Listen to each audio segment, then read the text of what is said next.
5, 4, 3, 2, 1. How's it going, ladies and gentlemen? Welcome back to the Old School, New School podcast. I am Will Charles Egan, and as always, Chris Meekins. Hey. I think you successfully counted with your fingers. I did, backwards. Usually you go 1, 2, 3, 4, and then 5. 5, 4, 3, 2, 1.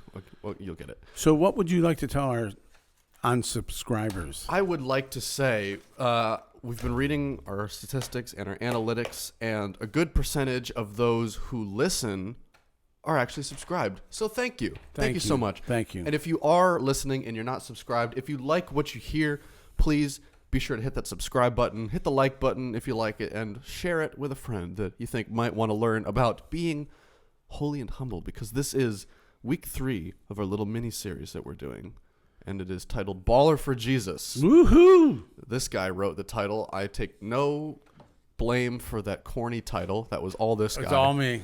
It's all me. But Baller for Jesus, Holy and Humble.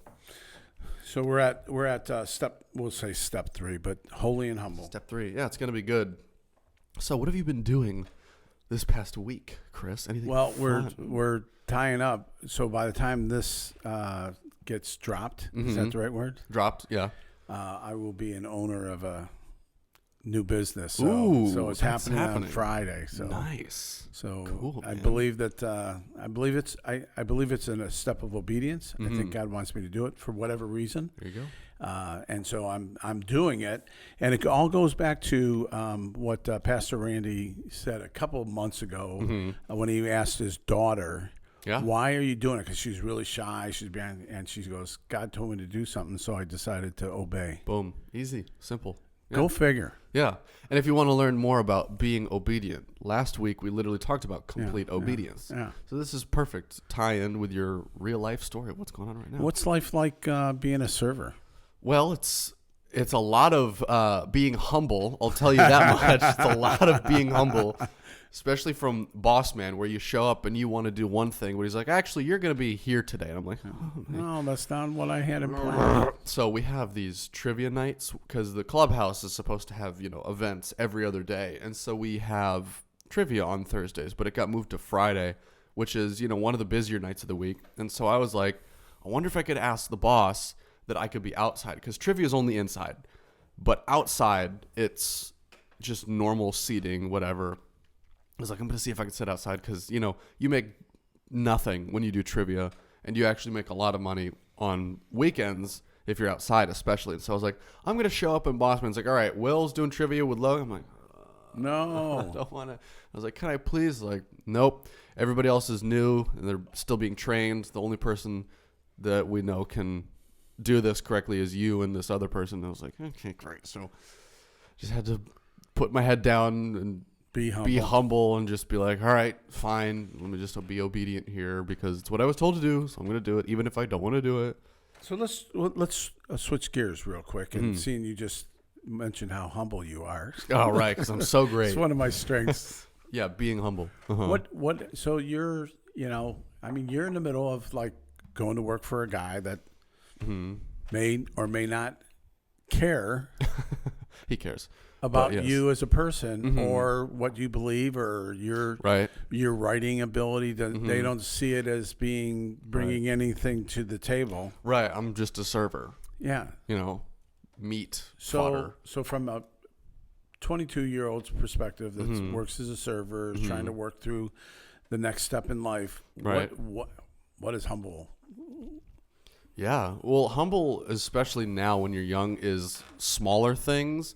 So being humble is showing up to your serving job and just saying, I'm going to be obedient to what is being asked of me and do it graciously. Because you can just, listen to what your boss says and it's going to be like, all right, whatever. I'm going to just, hey, don't talk to me. Let me work and just don't talk to me. And that's obeying, but it's not being very humble about it. It's not being very gracious about it. Okay. So with being humble, it's a lot of, do unto others as you would have them do unto you. It is, how it's the what would Jesus do bracelet is really what it is.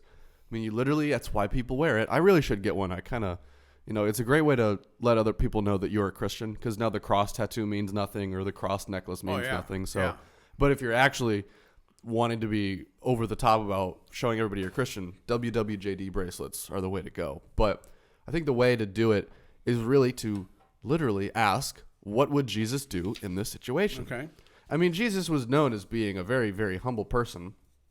There's a really good verse here in 2 Chronicles chapter 7, verse 14. And it says, if my people who are called by my name will humble themselves and pray and seek my face and turn from their wicked ways, then I will hear from heaven and I will forgive their sin and heal their land.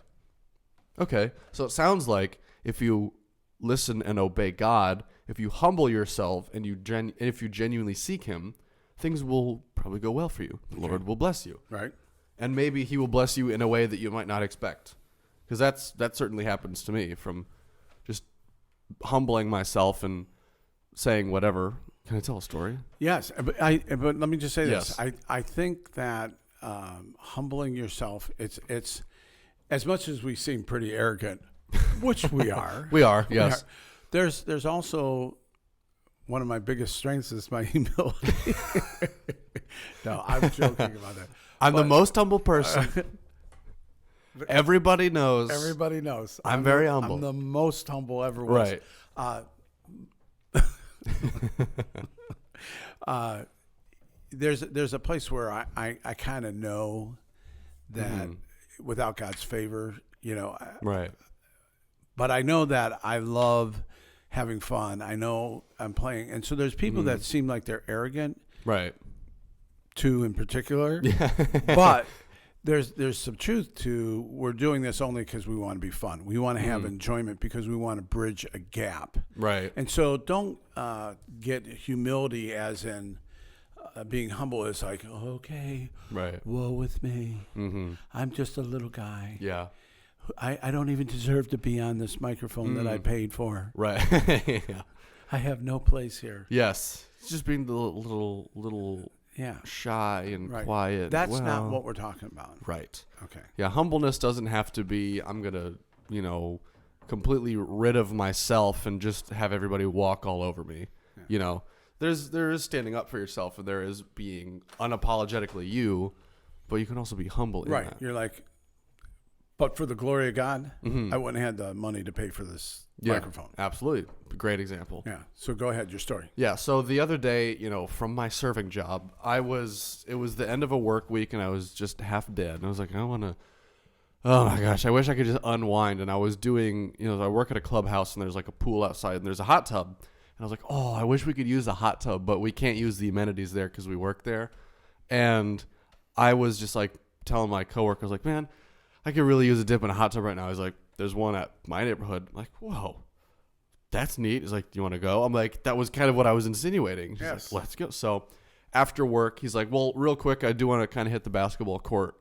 And I was like, oh, come on. I want to go right now. My back is sore. And How is playing basketball relaxing? it's not. He's like, I just got to unwind real quick after my shift. Let me go Shoot some. hit a 3-point. I'm like, what? No, he was sweating. So he plays, and I'm sitting there just kind of like waiting for him to finish. I'm just like, I wish I could be in a hot tub right now because that's what I want. But I was thinking of actually just leaving and being whatever. I'll just go home. I don't really need it anyways. But I stuck around, and I was just kind of, let me put my pride behind me here, and let me just wait for him. So after we go back to his place, and then we go to the pool, and it's midnight. There's nobody there. And we're really, it's like, hours are dusk till dawn.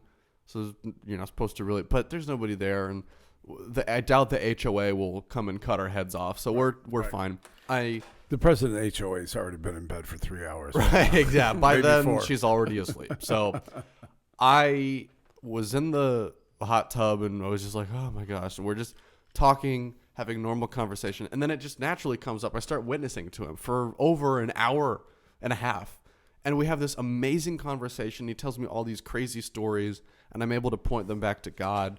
And so from me humbling myself and putting my pride behind me of like, this guy, come on, he offered me to go back to his place, and now he wants to play basketball and make me sit here and wait. Like, come on. I put that behind me, And I say, well, let me just wait. Let me just be patient. And I'm so glad that I did, because now he's coming to church with me and he's coming to my Bible study. So from simply just not being beside myself and just saying, it's not all about will. Exactly. Because it is. It is. But in my mind. But not then. Right. But not to him, my coworker. Because I was just like, I'm going to leave. I don't want to do this right now.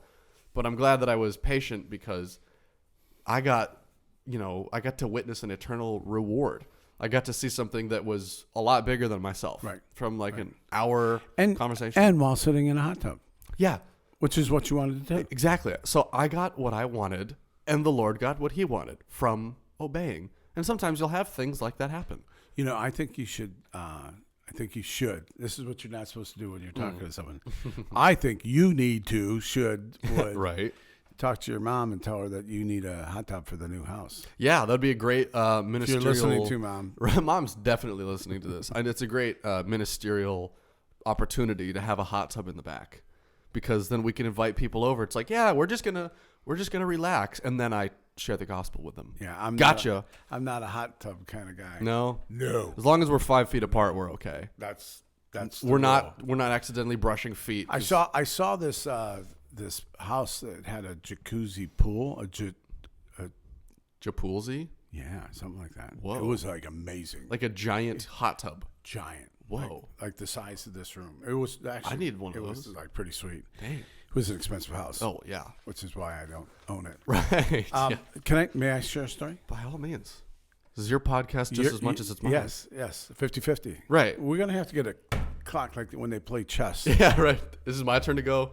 Now it's your turn to talk. So where I really learned humility, because I was humbled. So years ago, before I got on the fire department, I may have shared this. I took a test, and I was horrible in school. I'm horrible when it comes to tests. And I took the fire department test, and I made third. I got my points, my military points. I got third. And I was like, oh, my God, this is amazing. I'm going to get hired on the fire department. This is when they used to have 200-300 people take a test. Oh, wow. And so the test was only like, it was the early 80s, so there wasn't a lot of people that passed the test back then. But there was 30 or 40 people that made the final test. And I was number 3, and they were going to hire 5 people. So I'm like, wow, praise God. Yeah. So they hired 3 guys, and I wasn't one of them. Then they hired 4 and 5, and I wasn't one of them. And I was like devastated. I couldn't believe it. And then they said, okay, well, this test is going to expire, and so we're going to give a new test, but we're going to hire one more guy. So I'm like, well, it's got to be me. Right. It wasn't. It wasn't you. And I was like broken. I mean, it was like I was in tears. I couldn't even believe what was happening to me. And I'm like, God. And I was a new Christian. Yep. I thought everything was going to work out for me.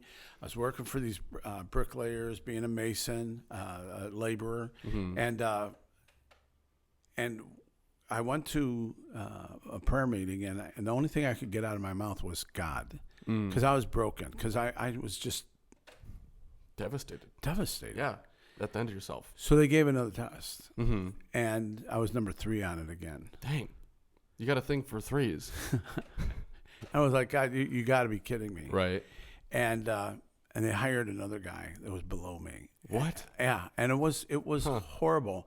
Right. And that day I was broken, and I'm like, okay, God, I don't care. I will, if you want me to carry bricks for these people, I will do this for the rest of my life. Right. And I will carry bricks for Jesus. Yeah. And I will carry bricks like a Hebrew slave. And went to work, and like everything changed. I had a perspective, and there was something that happened when I realized that even though I did pass the test and I was in line to get, God needed, because I know myself before that. Right. Yes. I would have been like, I'm awesome. I'm the man. I'm the man. Do you not understand? Yeah. But from that point on, I was like, I'm just grateful to be here. And for me, that was probably one of the most humbling things that ever happened. Here's the thing. When I was humbled like that, everything changed. I can look at like 3 or 4 different major changes in my life, and that was one of them. Wow, there you go. That's a great example. It reminded me of, you have a couple of, again, great verses that From you've Yoda, compiled. from Obi-Wan Kenobi. I'll read that one. Tell me, Obi-Wan Kenobi. Right. There is this. I don't know what translation it is, but it reads like a Yoda quote, and it's Job chapter 8, verse 7. I don't know if you wrote it down wrong. Did you copy and paste these, or did you type them? Because if you typed them, you might have made a little error here, but it is hilarious. I might have made it up. You might have made it. This is the word according to Chris. This is the Job. CM version. Yeah, the Chris Meekins translation says, "Your beginnings will seem humble. So your beginnings, you must say that getting third, but getting humbled time and time again is a humble start. So prosperous will your future be." That last line, it seems like it should be, "So your future will be prosperous," but it reads as, "So prosperous will your future be." That's how it's like God's word, because Right, it's like they used to talk a little different back then. Yeah, but I don't know if they were all like Yoda back in the day. Yeah, but this isn't like the New Living Translation. Like, okay, well, dude, dude, your beginnings sucked, so now be cool in the you're end. going to be really awesome Yeah. at the end of the day. Yeah, that's the Chris Meekins translation. That was the Chris Meekins translation of the Bible. I won't say that again. I'm sorry if I offended anybody. No, you're fine. But the story that you told me, it really was it's a simple. I mean, you hear it all over the place, even in like Hollywood movies. Your beginnings are humble, so in the future you'll be prosperous. So what do we say to a 22-year-old that's working at the country club and or someone working at the car wash. Mm-hmm. Someone doing something that's like, this is part of life, or Yeah, I mean, a lot of the times those who are, because they're in the middle of it. Yes, and I think obviously life is a lot bigger than this, but for analogy's sake, those who are wealthy or successful now, you look at their beginnings and it was always they came from a poor single mother family or from a poor rural family, or they came from this. I mean, a couple of times you'll have, well, my father was also a Hollywood actor and now I'm a Hollywood actor, and that's different. But a lot of the times you'll see those that are really, really driven, those that are really successful, they came from a humble beginning, and it really is a lot like tried by fire. Those who come out the purest, those who have the most drive, those that are the most on fire for God, have a unique beginning that humbled them or that learned them a certain way because of what they experienced, whether it be hardship or they had to work on their own.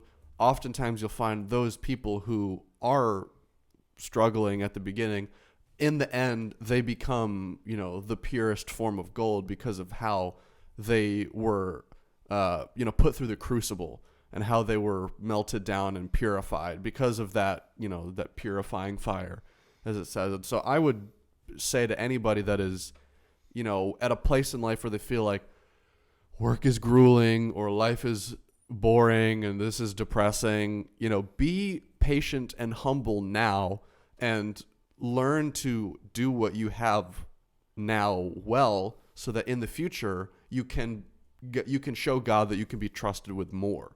Because that's what I feel like a lot of this is you truly find within yourself the humbling spirit, and then the Lord will call you out.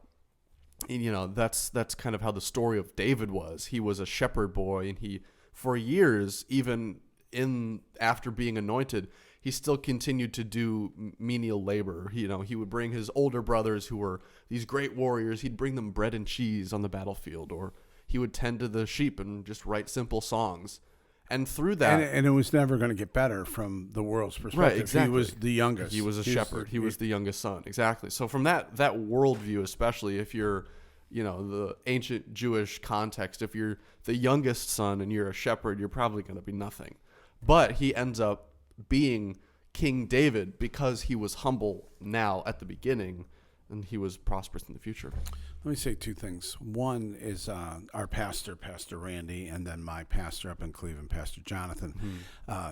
And when you listen to Pastor Randy, he's like, man, I was a drug addict that God saved and brought a wonderful woman into my life and gave my brother ministered to me. I'm nothing but this, and he's like, I'm a Cajun. Right. Don't expect much. But he jokingly says it. But the truth is like, this is kind of who I am. You know, I jokingly say, you know, I'm Chris Meekins. I'm poor white trash, and and I grew up in very humble beginnings, and what you have is nothing more than the grace of God. And but Pastor Randy turns around and he's always like, listen, I'm just telling you what God's telling me to tell you. And he doesn't say, I just want to let you know how intelligent I am and how much experience I have. And I grew this church from 2 people to 12,000 people. I did it. You never hear that. He talks about how the church did that and that he got to participate in that. And so he's a great leader because he knows without God who he is. Yeah. And he's just a drug addict that got set free from drugs, only by the grace of God. Yeah, because if you strip away all of the, lead executive pastor, if you strip away the salvation, if you strip away all the things that God did in his life, Randy admits, this is what I am on my own. Right. If I were left to my own devices, I'm a Cajun drug addict, this, that, and I'm not calling him that, but I'm saying, without God in your life as the sole guide, as the thing that teaches you as the Father in heaven, you are left to your own devices. And what good does that bring you?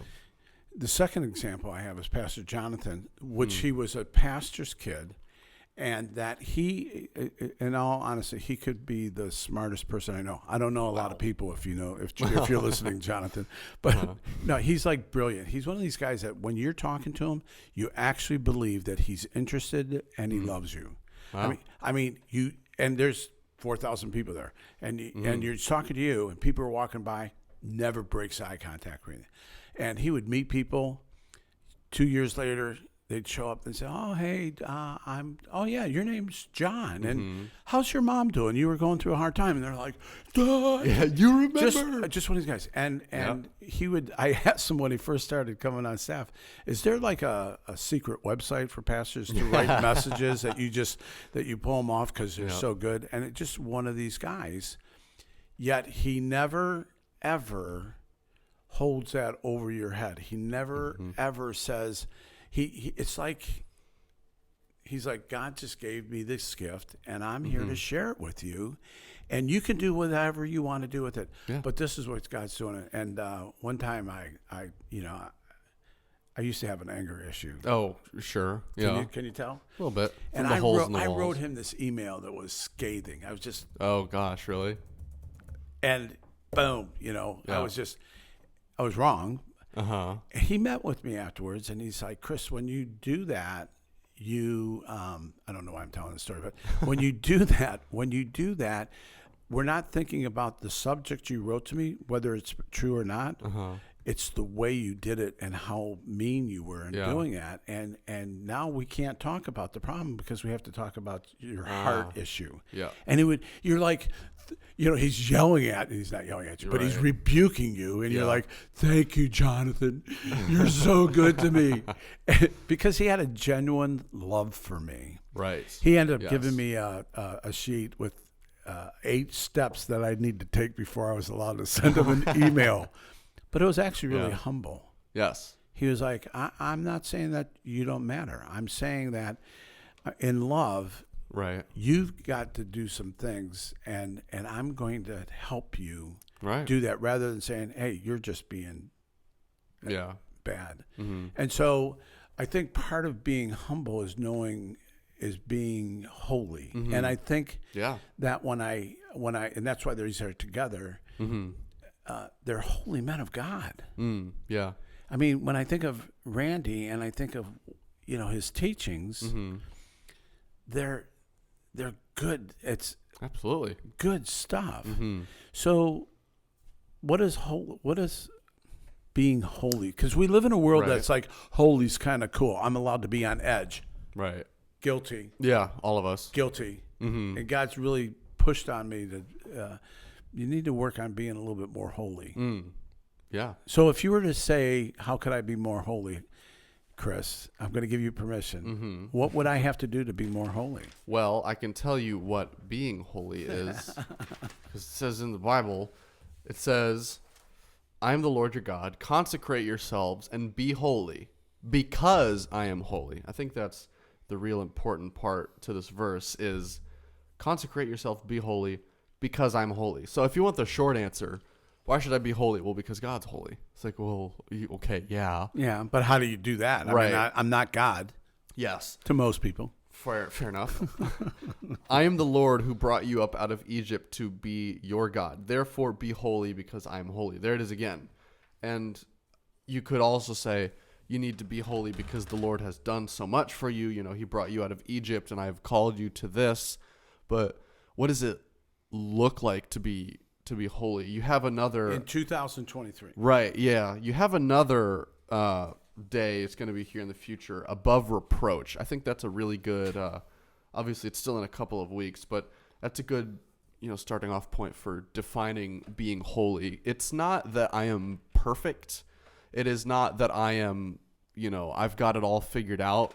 Being holy is, I truly believe it's like the sanctification. You're justified when you're first saved, and then throughout the course of your life, you're sanctified, which is never a completed thing until you get to heaven. I think the process of being holy is a daily practice that you can get better at. And I think that being holy, I know that being holy is being a Christ follower and emulating him.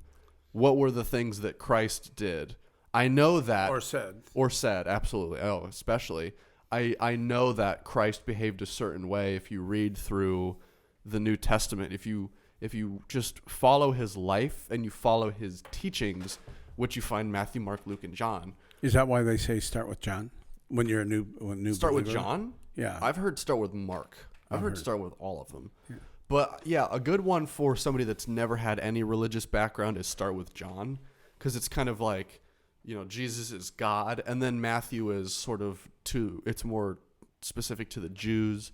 Jesus is the Messiah. Don't start in Genesis. Right, don't start in, no. Yeah. If you're a new believer, don't just start at the beginning of the book. Yeah. I know that's what the devil, that's what you're like, oh, we'll start at the beginning. We're amen, man. We're going to do it religiously. We're going to read the Bible in a year, That's not true religion. Yeah, you shouldn't do that. You should start with Mark or John, I would say. But it's simply, you read the Beatitudes. Read if you point out some of the places where Jesus gave teachings or he gave analogies, start there. The stuff in red? Yeah. There's a country song on that. Stuff in red? Yeah, not really? Stuff in red. Written in red or something? Written in red. Yeah. We'll play it for the beginning next week. Sounds about right. Yeah. So listen and read the text in red, because that is how you be holy.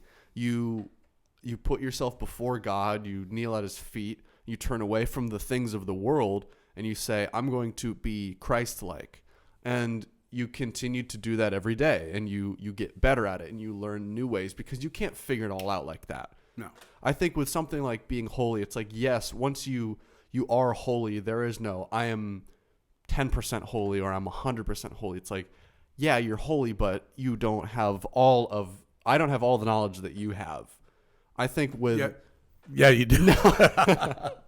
Experience? Life experience. No, yes. I think... Knowledge, you've got to change the word. I think when it comes to being holy, when somebody has more experience, they're in a different track with being holy than me. Because, for me, being holy is, listening to my landlord and making sure that I obey making my bed. But for you, being holy is, doing your taxes for your own business that you own, because you've got a lot more life experience. I'm not quite there yet. So for you, being holy is in different forms. Right. It's still the same holiness, but it's for different levels of experience. Well, I think what happens is you get spiritually speaking, attacked in different ways throughout your life. Right. So when you're younger, you tend to be, I have this freedom. And then the older you get, you go, no, I really don't have this freedom because I know that, it crushes you. It'll crush your marriage. It'll crush your relationship with others. Right. It just crushes you. And then the older you get, you're like, oh, I need to kind of figure this part out. And so being holy is saying, okay, for me, being holy is saying, okay, God, you've called me to do some things, and I need to act on them. Yeah. I just can't blow them off and like, well, I'm with my buddies, and I know that I shouldn't be drinking because I've got this alcohol problem, but I want to be part of this group. And so being holy is being obedient. Yeah. To what. I don't want to say the feeling because I don't think Christianity. It's more than a feeling, to quote Boston. It's a good song. But in your spirit, do you know when you're not being holy? I tell you, that's true.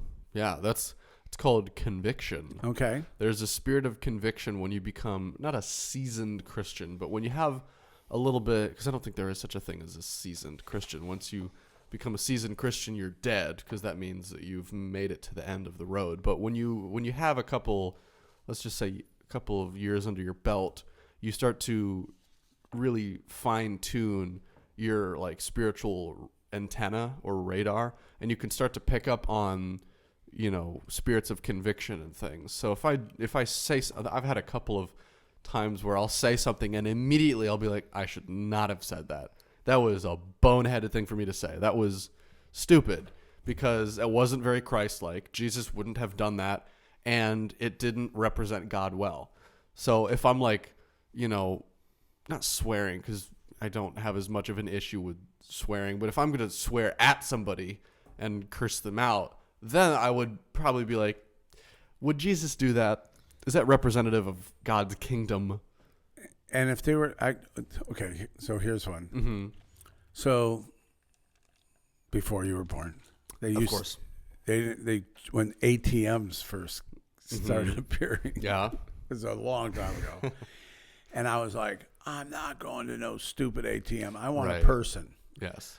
But again, anger issues when I was younger. I would go to the bank, and I remember one time I had a government check, a tax refund, and they wouldn't cash it.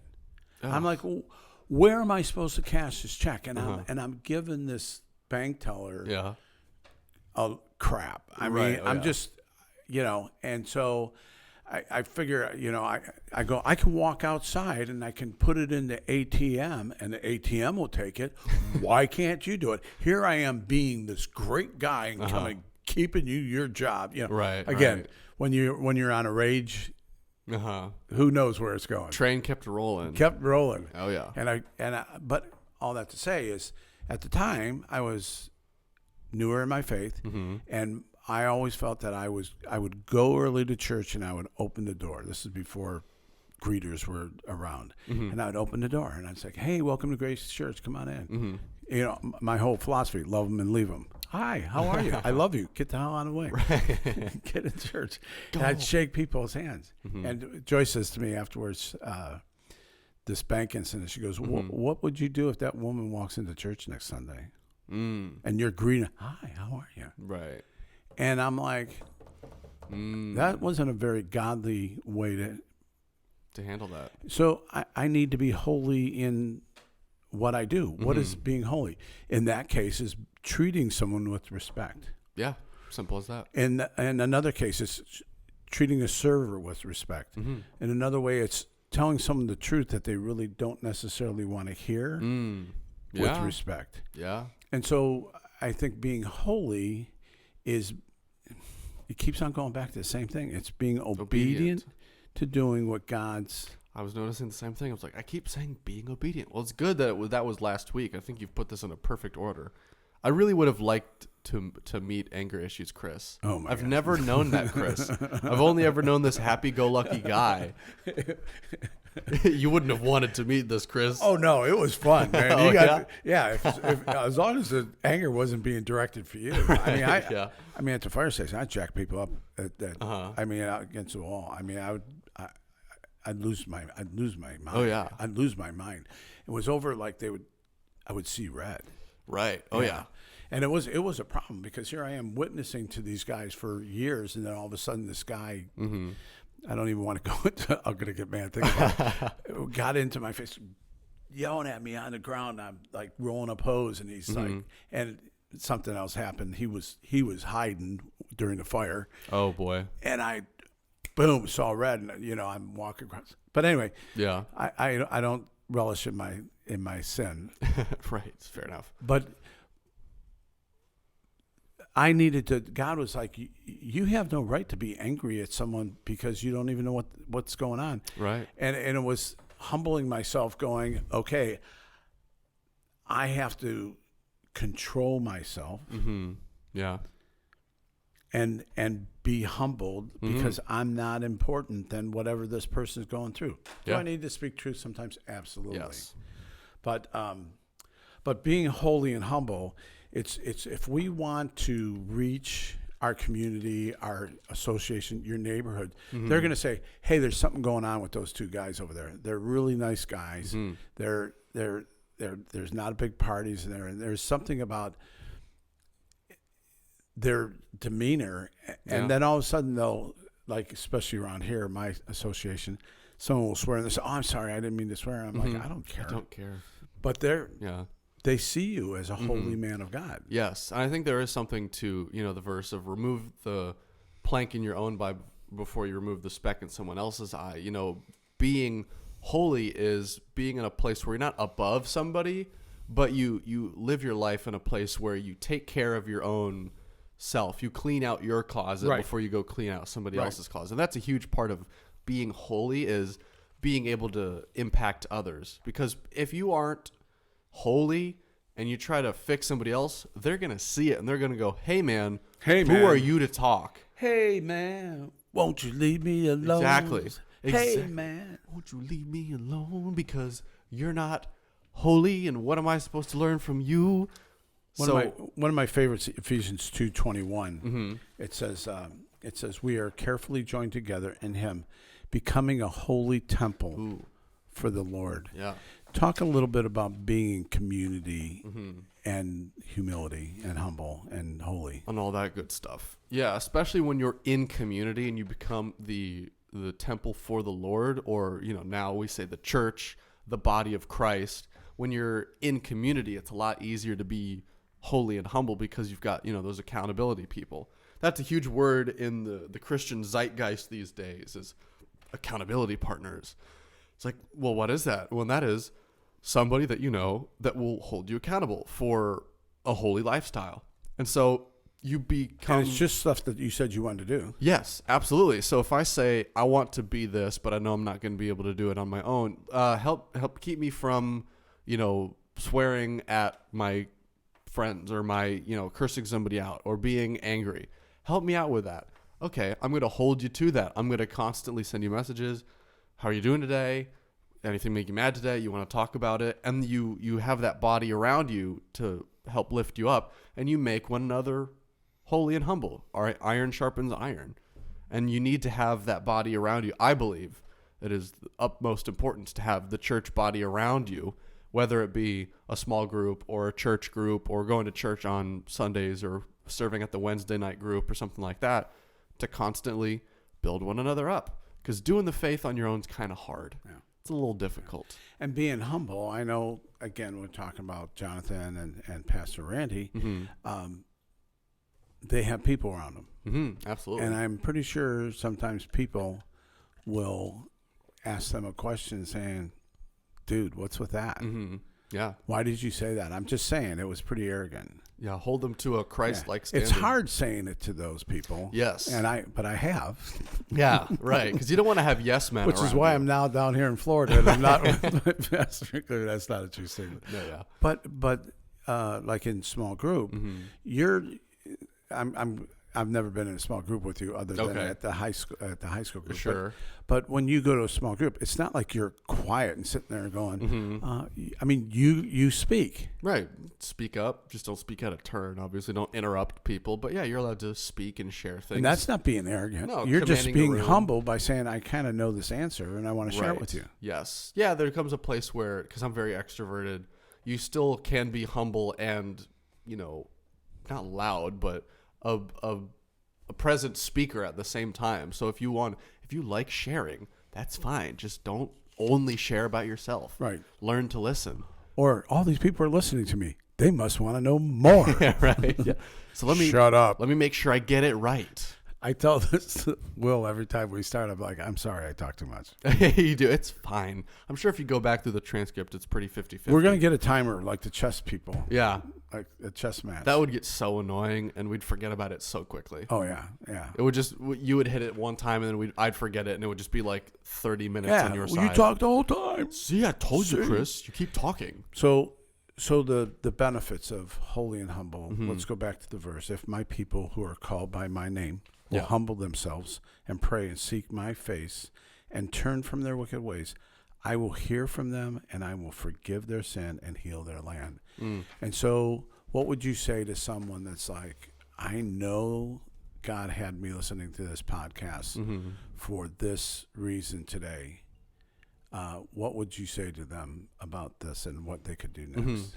Well, the Lord loves you and he is seeking you. So I would encourage you to seek his face, because if you're truly called to listen to this episode and the Lord really wants to speak to you, I would say he's saying, seek my face because I'm seeking you. I think that's what God says to all of us is, you don't have to come with your mess cleaned up. Come with everything so that we can address it, so that we can consecrate you and make you into the holy, daughter or son that I've made you to be. And I'll heal you. Absolutely. And it starts with total surrender, which is 2 weeks ago on this Baller for Jesus series that we're doing. You got to start somewhere. I think that we did a really good job of summarizing, the whole salvation thing. I think we did a pretty good job there. And then after that, it is obedience, holy and humble. And Chris, what are we talking about next week?